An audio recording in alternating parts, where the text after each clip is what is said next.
Krishnaveni, can you read the introduction? Yes, ma'am. Okay. Ma'am, from yourself. Yeah. That's Can it. you see the page number? Okay, ma'am. Page number 172. Ma'am, can I start?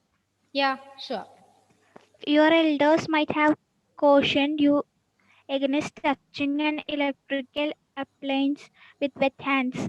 But do you know why it is dangerous to touch an electrical appliance with wet hands? What's the We reason? have learned Wait. Because water is a because of the conductor of current. electricity. Yeah, water also conduct electricity. So it is dangerous to touch the electrical appliances with wet hands, right? Yes, ma'am. Yeah. Then continue. we have learned earlier that the materials which follow electric current to Which pass allow. through them, Which allow. which allow electric current to pass through them, are good conductors of electricity. On the other hand, materials which do not allow electric current to pass through them easily are poor conductors of electricity. Okay. So there are two types of conductors. First one. Which is the first one? Good conductor. Yeah, it is good conductor of electricity. Then the next one? Bad conductor. Yeah, bad conductor or poor conductors of electricity.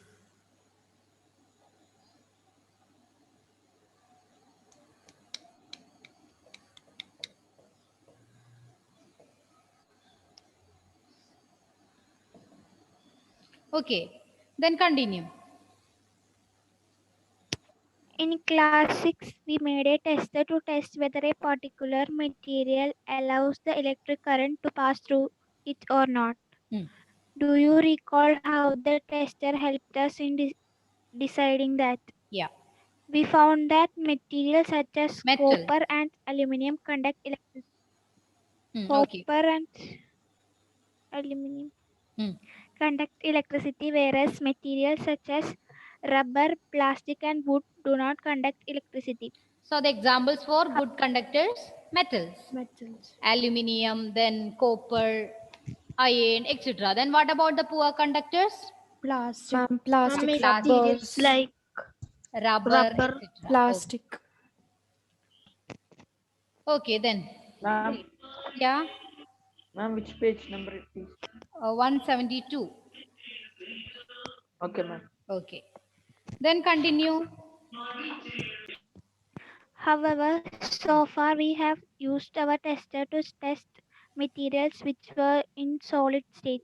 But what would about liquids? Do liquids also conduct electricity? Let us find out. Okay. So we already know that certain solids conduct electricity, right?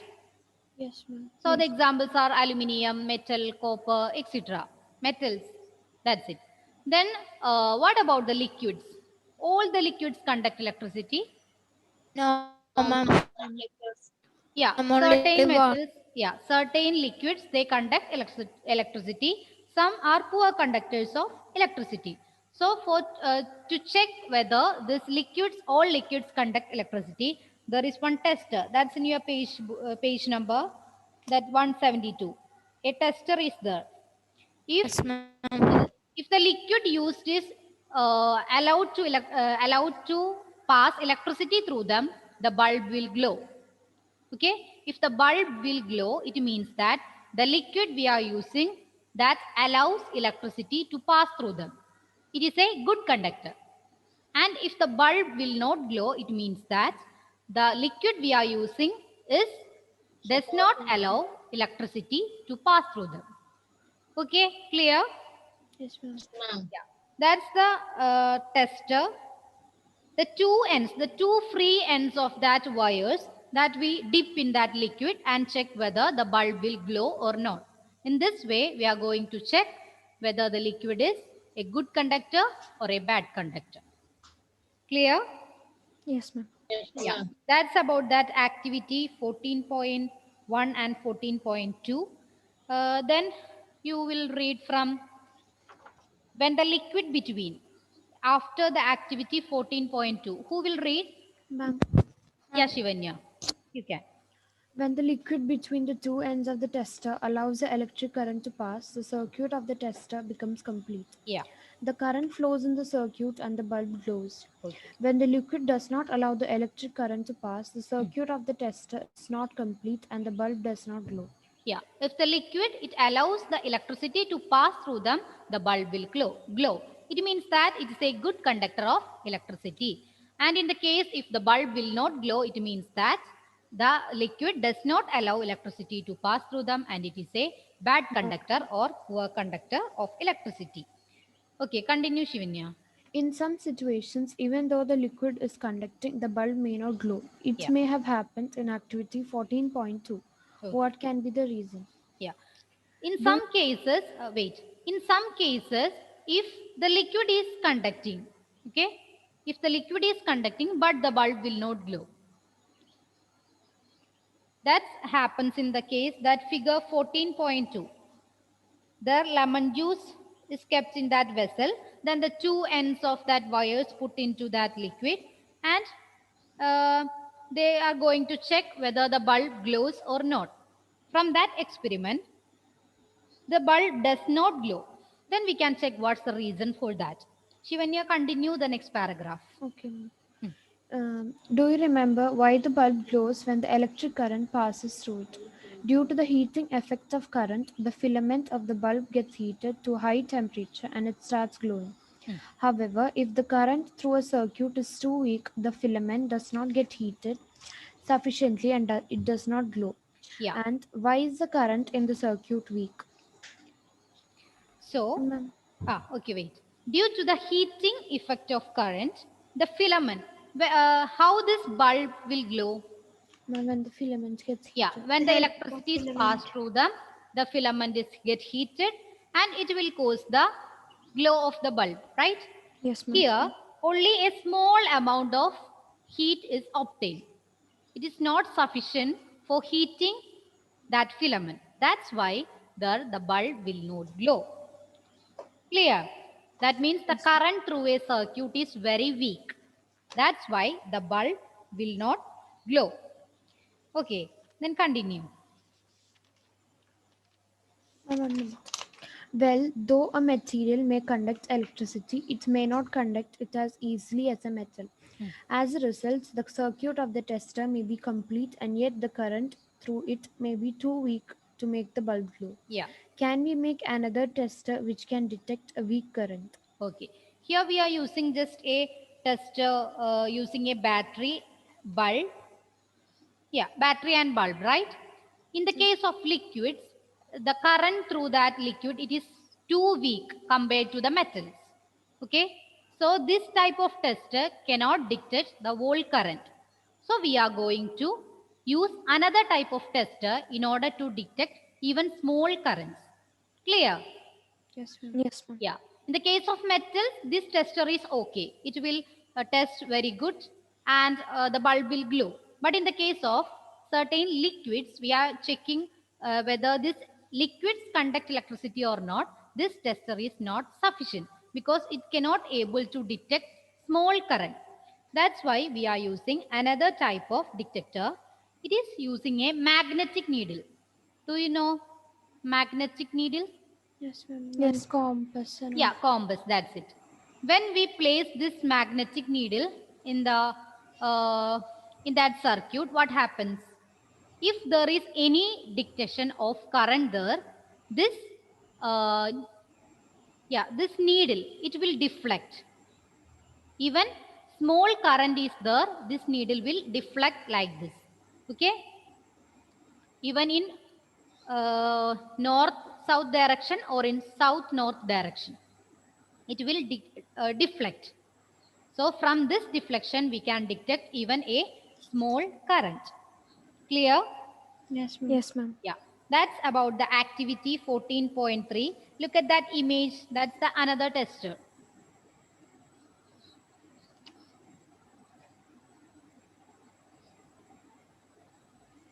Clear? Yes, ma'am. Yeah. There is a matchbox and a compass needle is placed inside that matchbox.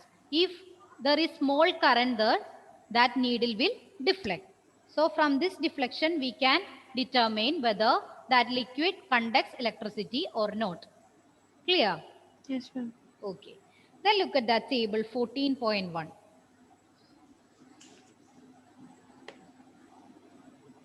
Good or poor conducting liquids. We are going to check whether the compass needle deflect if we are using this type of materials. First one is lemon juice, right? Yes, ma'am. And here this compass needle shows deflection.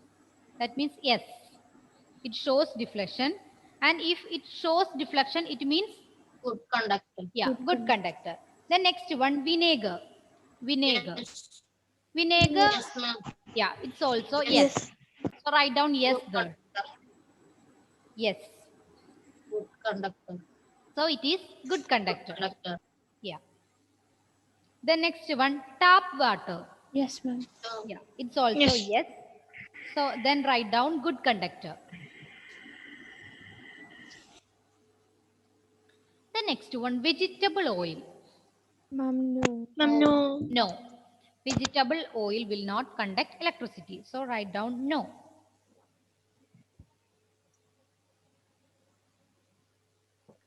Ma'am, so poor conductor. Yeah, poor conductor.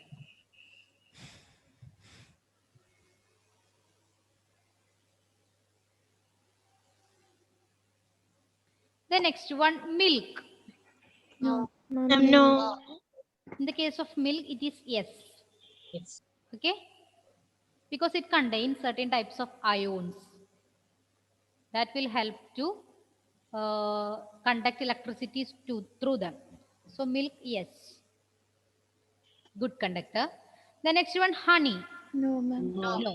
Yes. No. Honey, no. It's poor conductor. Ma'am, vinegar good or poor? Vinegar, good. Vinegar, tap water, then milk. These all are good conductors of electricity. Then which one? Vegetable oil and honey. They are poor conductors of electricity. Ma'am. Yeah. Ma'am, because of certain acids, lemon juice is a good conductor. Yeah. That Ma'am, we are- ma'am, citric acid. yeah, citric acid is there in this one, lemon juice, and in vinegar, that is acetic acid. Small Okay. amount of natural acids there. That's why they are conducting electricity. We can discuss that point. Then, who will read? Prarthana, Yes, ma'am. can you read that? Ma'am, from the- After that table 14.1, there is one box. After that, actually, starting from actually. Okay, ma'am. Hmm. Ma'am, can you start? Yeah. Actually, under certain conditions, most materials can conduct. That is why it is preferable to classify materials as good conductors and poor conductors instead of classifying as conductors and insulators. Yeah. Do you know what you mean by insulator? Yes, ma'am. Yeah, tell me. Ma'am, they do not allow Yeah, electricity very to good, pass. very good. They do not conduct or allow electricity to pass through them. Such type of particles are called insulators. Now, in this table, we just classified it as good conductors or poor conductors, not as conductors and Conductors and insulators, insulators. right? Because even though certain materials are poor conductors of electricity, in certain conditions, these poor conductors also act as good conductors. Okay, clear? In certain conditions, these poor conductors also act as good conductors. So we cannot classify them as conductors and insulators. Instead, we are classified them as good conductors and poor conductors. Clear? Yes, ma'am. Okay. Then, okay, read, continue, Prarthana. Yes, ma'am. We have tested the conduction of electricity through tap water. Okay. Let us now test the conduction of electricity through distilled water. Yeah, what do you mean by distilled water? Or what's the difference between tap water and distilled water? Ma'am, distilled water means Water is purified. purified. Yeah, very good. Purified. Purified means it's boiled many times. And what happens is that in tap water, there are certain ions exist. Okay, ions. Just wait. ions. In tap water, these ions exist. Ions mean certain particles. Okay? Some maybe it's metals, non-metals, or something like that. Small amount of such type of particles in this tap water, and after distillation or in distilled water there is no ions. Distilled water, no ions. In tap water there are certain ions. Ions means a small amount of particles including metals, non-metals, etc. And in the distilled water no ions. That's the main difference between tap water and distilled water. Okay, then Prarthana, read that activity 14.4. Okay, ma'am. Okay. Take about 2 teaspoonfuls of distilled water in a clean and dry plastic or rubber cap of a bottle. Okay. Use a tester to test whether distilled water conducts electricity or not. What do you find? Okay. Ma'am, full I have to read. Yeah. Does distilled water conduct electricity? Now dissolve a pinch of common salt in distilled water. Again test. What do you conclude this time? Okay. So that's the activity. We just take 2 teaspoonful of distilled water. Then use the tester whether this distilled water conducts electricity or not. Tell me if this distilled water conducts electricity or not. No, No. No. What's the reason? No. because it is After purified, so boiling no it in ions will be Yeah, there. very good, very good. It is in purified form. There is no ions there. Okay. So the presence of these ions or this type of particles is necessary for conduct electricity. So in the case of distilled water, there is no ions. It means that it will not conduct electricity. Okay. Then we add just a pinch of common salt. Okay, just a pinch of Yes. common salt in distilled water. Again test. What do you observe? Tell me. Ma'am, it will conduct when so it also. It will conduct. Yeah, very good, very good. It will conduct electricity Electricity. because in this common salt, its chemical formula is NaCl. Okay, NaCl. So it is Na plus and Cl minus. Sodium ion and chlorine ion. You just listen this one. No need to study like this. Just we add common salt. There will be ions. That's it. Okay. Okay, ma'am. So sodium ion is there. So due to the presence of these type of ions, this distilled water with common salt will conduct electricity. Ma'am, can you show the board? Yeah, sure.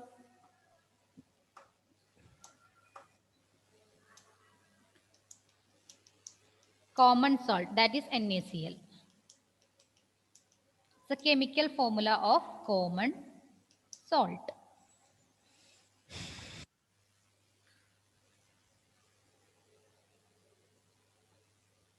Midun, finished? Yes, ma'am. Okay. Prarthana, continue. When salt is dissolved in distilled water, we obtain salt solution. Yeah. This is a conductor of electricity. Yeah. The water. So, wait. When salt is dissolved in distilled water, we will obtain salt solution, right? So, Yes, ma'am. there ions is present and it is a good conductor of electricity. Clear? Yes, ma'am. Okay, continue. The water that we get from sources such as taps, hand pumps, wells, and ponds, it is not pure. Yeah. It may contain several salts dissolved in it. Small amounts of mineral salts are naturally present in it. This water is thus a good conductor of electricity. Okay, it's clear. Ions, it otherwise known as salt. That's it. Okay. Not only this common salt, there are certain other salts of magnesium, calcium, etc. So all this water from the different sources like pond, then river, wells, hand pumps, everything contains the small amount of salts.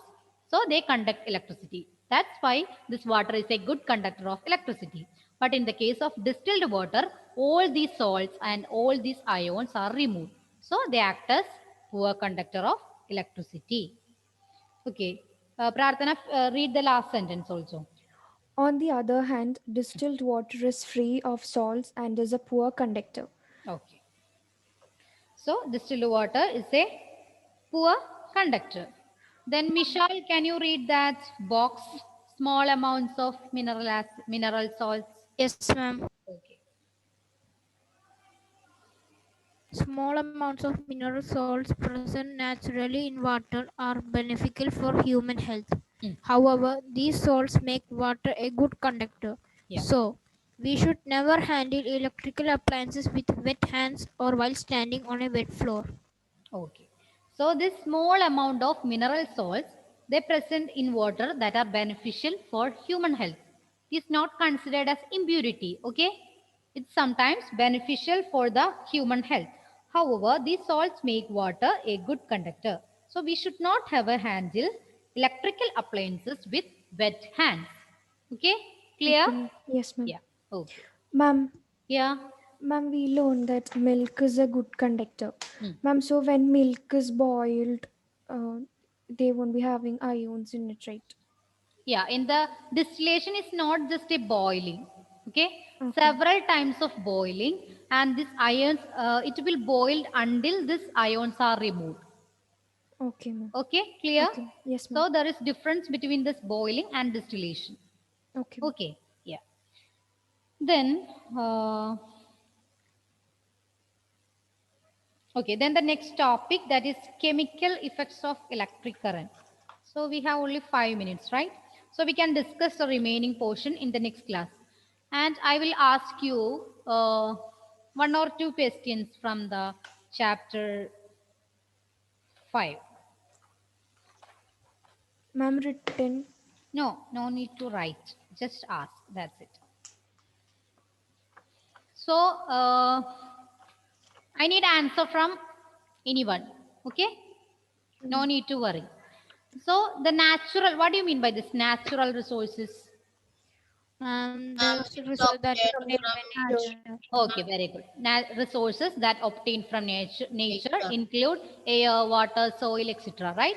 Then which are the two types of natural resources? Ma'am, Inexhaustible and exhaustible. Very good, very good. Inexhaustible natural resource and exhaustible natural resource, right? Then Adnan, can you tell what do you mean by this inexhaustible natural resource? Adnan, can you hear me? Yes, ma'am. Okay. Inexhaustible natural resource.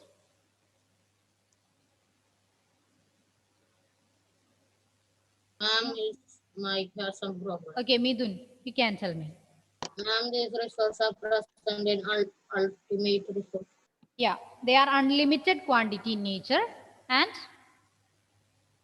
Nature and are not likely to not exhausted by human activities, right? They are unlimited in nature and not exhausted by human activities. What about its examples? sunlight, Sunlight, air, water, etc. Okay. The next one, exhaustible natural resources, right? So Abhishek, can you tell me? Abhishek, Ma'am, can you hear me? who? Yes, Ma'am, ma'am. Adnan. Adnan. Ah, okay. Adnan, tell me. Abhishek, just wait. What do you mean by exhaustible natural resource, Adnan? Ma'am, that can be exhaustible by human activities. Okay, they are limited in nature and can be exhausted by human activities, right? Then Abhishek, give 2 examples for this exhaustible natural resources. Which one? Minerals. Yeah, minerals, then coal, petroleum, wildlife. Natural gas. These are, yeah, natural gas. These all are examples of exhaustible. Then which are the fossil fuels? Anyone? Ma'am, coal, petroleum, and natural Very gas. good, very good. Coal, petroleum, and natural gas. These are the fossil fuels. Then which are the 3 important products that obtained from this coal? Ma'am, coke, coal tar, and Coal coal tar. gas. Very good, very good. Coke, coal tar, and coal gas, right? Which is the purest form of carbon? Ma'am, coke. Very good. Coke. Not coal, it's coke. Okay. And which substance is used for metalling the roads? Ma'am, coal tar. Coal tar. Coal tar. And nowadays we are using a Ma'am, petroleum bitumen. product. Yeah, it's Bitumen. bitumen. Very good. Very good. Then next one, petroleum, right? Mm, yeah. The refining process is carried out in Ma'am, petroleum refinery. yeah, petroleum refinery. Then what do you mean by this refining? Ma'am, separation of Ma'am, purifying the Yeah, purifying or separation of various constituents of a petroleum. It is known as refining. So tell me, which are the different constituents of petroleum or different petrol, fractions? diesel, ma'am, kerosene, oil, Kerosene, paraffin wax, Okay. Then Lubricant oil. yeah, lubricating oil. petroleum gas, Yeah. So LPG, that is the petroleum gas in liquid form. Then petrol, kerosene, diesel, lubricating oil, paraffin wax, bitumen. These all are examples of different constituents of petroleum. Clear? yes, ma'am. Then which is the effective or an important fuel that can be replaced petrol and diesel? Ma'am, CNG, CNG. Okay. natural gas. CNG. Midun, it's CNG, okay? Okay, So, ma'am. what are the advantages of the CNG? ma'am, it is a But it's clean, less clean, Yeah, cleaner fuel, then it less can be It's less less polluted. polluting, less polluting, ma'am, it can be transferred through pipes, transport through pipes, and it releases only less amount of pollutants, right? pollutant, yes, ma'am. Yeah. So, then tell me, which fuel is known as black gold? Ma'am, petrol, Petroleum. Why? ma'am, it is because very it's valuable, Yeah, it has very valuable or it has commercial importance, right? yes, Due to ma'am. this property, it is known as black gold. So we already revised this chapter also. Okay, I will done your revision test after this chapter 14. Okay. Okay, ma'am. okay, ma'am. So we can conduct it. Okay, you will study for the next class. If there is time there, I will conduct it in the next Wednesday or And otherwise for Friday. chapter. Ma'am, Midun, this same chapter, same chapter. Okay. Okay, Then I will mark your attendance. Okay, no need to worry. So now the time is up. So thank you all. See you next class. thank you, Thank you, ma'am. Bye. Bye all. Bye. Bye, ma'am.